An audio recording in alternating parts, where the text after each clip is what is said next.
Hi hello friends, ಅಡುಗೆ ಮನೆಗೆ ಸ್ವಾಗತ. ಇವತ್ತು ನಾ ಮಾಡ್ತಿರೋದು ಮಾವಿನಕಾಯಿ ಪಲ್ಯ. 3 ರಿಂದ 4 ಮಾವಿನಕಾಯಿ ತೊಗೊಂಡಿನಿ. ಶೇಂಗಾ ಹುರ್ಕೊಂಡಿನಿ. ಒಂದು ಅರ್ಧ ಕಪ್ ಉಳ್ಳಾಗಡ್ಡಿ, ಒಂದು ಬೆಲ್ಲ ಮತ್ತು ಅರಿಶಿನ ಪುಡಿ, ಖಾರ, ಉಪ್ಪು, ರುಚಿಗೆ ತಕ್ಕಷ್ಟು ಉಪ್ಪು ರೀ.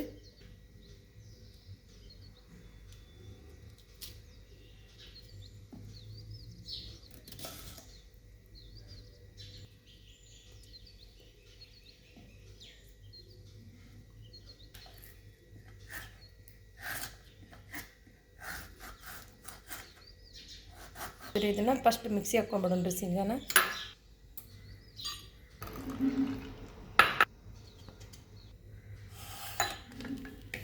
ಸಾಸಿವೆ ಹಾಕ್ಕೊತೀನಿ ರೀ. ಈರುಳ್ಳಿ ಹಾಕ್ಕೊತೀನಿ ರೀ. ಬಿಟ್ಟು ಹಾಕ್ಕೊಂತೀನಿ.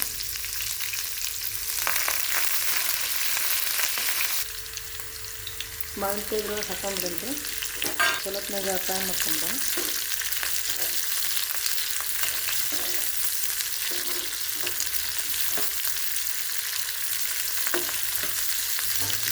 ಇದು ಶೇಂಗಾ ಮಿಕ್ಸಿ ಹಾಕ್ಕೊಂಡಿದ್ದು ಇದ್ರೊಳಗೆ ಹಾಕ್ಕೊಂಡ್ಬಿಡೋಣ್ರಿ. ಖಾರ ಹಾಕ್ಕೊಂಡಿದ್ದೀನಿ. ತಕ್ಕಷ್ಟು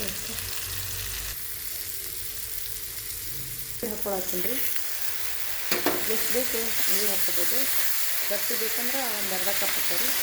ಜಾಸ್ತಿ ಬೇಕಂದ್ರೆ ಸ್ವಲ್ಪ 2 ಕಪ್ ಹಾಕೋರಿ. ಅನ್ನಕ್ಕೆ ಮತ್ತು ಒಂದು 2-3 ನಿಮಿಷ ಆಗ್ತೈತೆ ರೀ.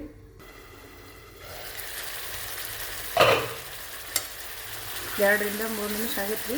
ಪಲ್ಯ ರೆಡಿ ಆಗೈತಿ. ಈ ರೆಸಿಪಿ ಇಷ್ಟ ಆದ್ರೆ ಲೈಕ್ ಮಾಡಿ, ಶೇರ್ ಮಾಡಿ, ಸಬ್ಸ್ಕ್ರೈಬ್ ಮಾಡಿ.